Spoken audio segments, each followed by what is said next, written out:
everyone! Nagluto si Tita Wena ng napakasarap na chicken adobo. Ayan, at kung paano nga ba lutuin yan? Halina kayo, samahan niyo ako at lutuin na natin yan.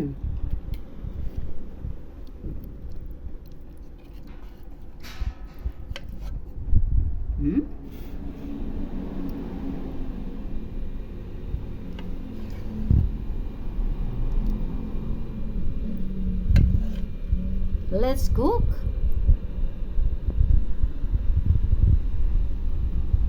Join me, let's cook! Hello everyone! Ayan, samahan niyo si Tita Wena. Tayo ay mag-aadobo ng chicken. And yes, yung ating aadobohin na chicken ay minarinate na natin yan sa ABC sauce and oyster sauce, at nilagyan natin ng paminta at kalamansi. Ayan, at syempre nilagyan natin yan ng kunting ginisa mix. Ayan, at na-marinate na nga po yan ng 3 oras. At sa ating pag-aadobo nga ng manok ay meron si Tita Wenang sariling method. And yes, lalagyan natin yan ng tang. Ayan, juice, pineapple juice. Ilagay na natin dyan para sa pagigisa natin mamaya. Ayan. Hindi nyo kailangang ubusin ito, pero depende yon sa quantity ng inyong aadobuhin. Well, ito ay aking pamamaraan. Mas masarap kasi yung may pineapple juice, and then nami-maintain yung pagka-tender and juicy ng chicken. At sa ating pag-aadobo nga, gagamit tayo ng bay leaves. At lagi akong gumagamit ng young ginger sa paggigisa. Kasi ang young ginger ay maraming benepisyo. At the same time, nagbibigay ng masarap na lasa at aroma. At ganun din ang ating onions and garlic. At siya nga pala, gagamit din ako dito ng kunting chorizo. At syempre, huwag kalimutan ang kunting gulay, potato and carrots. Kaya halina kayo at tayo ay maggisa na. Ayan, dito na tayo magigisa sa ating pressure cooker. And yes, dito tayo magluluto para malambot na malambot ang chicken at mas mabilis maluto. Makakatipid tayo ng gaas at oras. Ilagay na muna natin ang young ginger.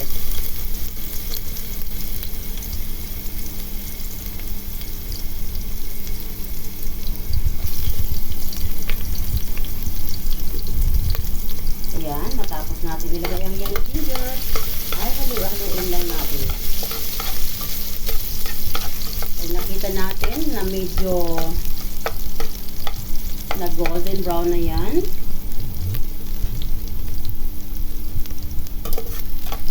pwede na natin ilagay yung ating garlic. And then, pwede na rin natin ilagay yung ating belly. At the same time, pwede na natin ilagay yung ating onion.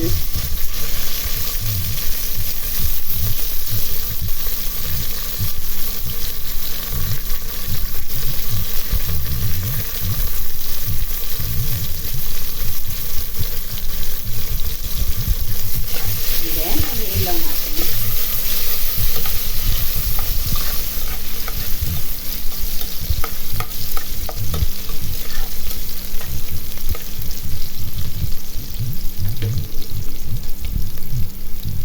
Lalagay na nga rin natin yung ating chorizo.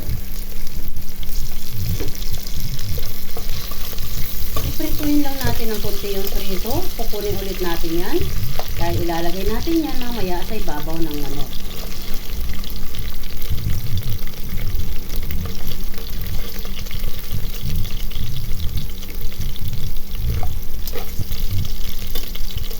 Kaya nga pala, kunti lang yung chorizo ko. Dahil tira lang to sa ginamit ko na panggisa. Hindi ko na dinagdagan, okay na yan. Ayan, at pwede na nga natin ilagay yung ating manok. Ayan, ilagay na natin yung ating chicken. Pahandahan lang kayo sa paglalagay ha. Lalo na kung nag-iisa kayong nagka-camera sa sarili nyo. Kasi baka matalsikan kayo, magpo-cause yun ng injury.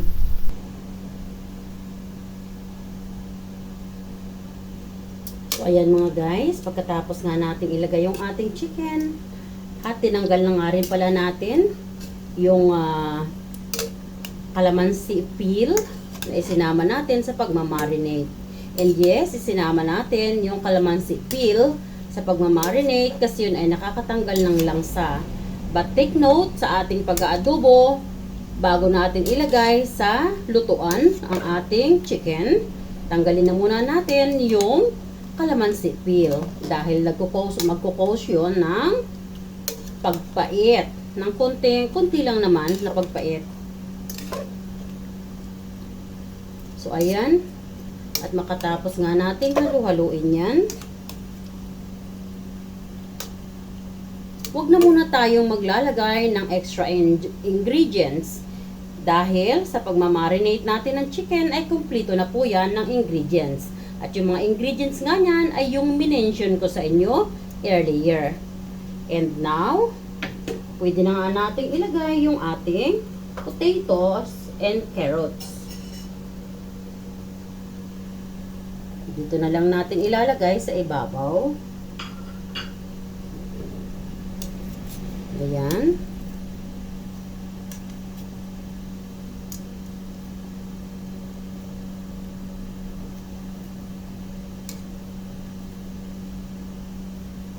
And then, yung chorizo, kanina na tinanggal natin, ilalagay na natin yan dyan sa ibabaw. Bango. Tingnan nyo guys. Kagigisa pa lang natin ng chicken, naamoy na agad natin yung aroma. Ayan. And then, now ay sasarahan na natin yan. Tatakpan na natin para mag-start na sa pagluluto. And yes, pag tinakpan natin yan, hindi muna tayo magka-count ng time. Once na nag-start na mag-sizzle, after covering, doon pa lang tayo mag-i-start na mag-count ng timer. And yes, ipi-pressure cook lang natin yan ng 10 minutes. Ganun lang kadali, di ba? So, kaya napakabilis magluto sa pressure cooker. Pero, let's be careful sa paggamit ng pressure cooker kasi ang pressure cooker ay napaka-helpful sa kusina. Pero, pwede rin siya maka-injured pag mali ang ating paggamit. Yes. Ayan, so kumukulo na siya, takpan na natin. So, ayan mga pes, nag-start na mag-sizzle ang ating pressure cooker. And from now onwards, pwede tayong mag-count ng 10 minutes. Yes. And after 10 minutes, huwag muna nating bubuksan yun ha. Kasi baka tayo ma-injured. Pero i-repeat ulit sa inyo yan. Mamaya pagkatapos ng 10 minutes. So let's count. So ayan mga best. Finally, 10 minutes is done. Yes, patay na natin ang ating pressure cook. And yes, huwag muna natin bubuksan. I-cool down lang muna natin bago natin buksan para hindi tayo ma-injured. Yes, ayan. At dyan lang kayo dahil ipakikita pa rin sa inyo ang outcome na napakasarap ng ating adobong manok ni Tita Wena on my version. And yes, sa sobrang bango nito guys, talaga naman pati kapitbahay ko at dumadaan sa harap ng bahay ko ay nagutom. Yes, ang bango-bango nga daw ng niluluto ko. And that's true. True lala. Yes. Ayan. So, kaya naman, wait nyo lang yan. At ipakikita ko pa rin sa inyo ang napakasarap na outcome niyan. And yes, sigurado akong from my table to your table. Pag nakita mo ang outcome na napakasarap niyan. So, see you later. Ayan. Matapos nga nating i-pressure cooker ang ating chicken adobo at ma-cool down natin, ito na ang kanyang outcome. Napakasarap. Look at this. Ayan, tingnan natin. Sobrang lambot, 'di ba? Ayan. So, yung sauce na yan, ayan yung pinag-marinate natin. Sinama natin. At hindi na nga tayo nag-add ng extra fluid, 'di ba? Tingnan nyo naman, sarap. Ayan guys, oh. Super sarap, grabe. So yan na yung outcome ng ating chicken adobo. Delicious. Wow, tingnan mo naman yung sauce niya, oh. Parang nag-iimbita, nakainin na siya, 'di ba? Sarap. Ayan, at yun na yung ating nilagay na chorizo. O, 'di ba? Yung ating chorizo bilbao, nakapagpadagdag yan ng sarap. Ayan. At tingnan nyo ang pagkaluto natin, hindi siya nadurog. Ayan, buong-buo pa rin siya. Tingnan nyo naman. At ang ating carrots at ang ating potatoes ay buong-buo talaga. O, diba? Sarap. So, ganyan din ba kayo mag-adobo? Share nyo naman kay Tita Wena yung method nyo ng adobo. Para baka mas maganda yung method nyo. Tita Wena can learn more. Ayan, ang sarap nito guys. Promise, at ang lasa talaga namang magpapatakam sa inyo at talagang mag-i-invite ng appetite nyo. Promise, ang sarap nito guys. Ayan. Ayan, kita nyo, sarap niyan. At alam nyo ba, ulam yan ng mga pamangkin ko. Dadalhin niya ng aking kapatid sa kanyang mga anak sa Batangas. Ayan, delicious.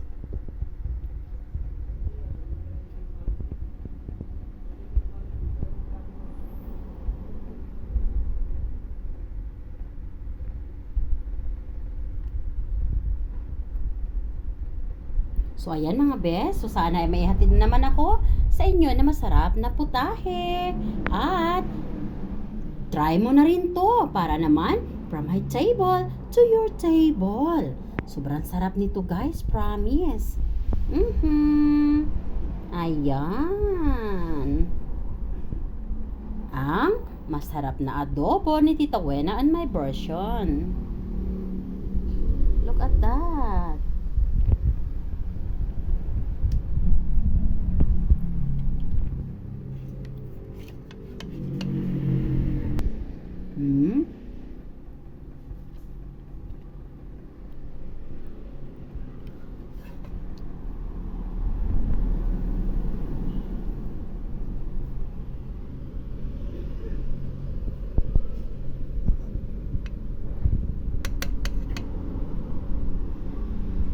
Thanks for watching everyone. Happy New Year. I love you all.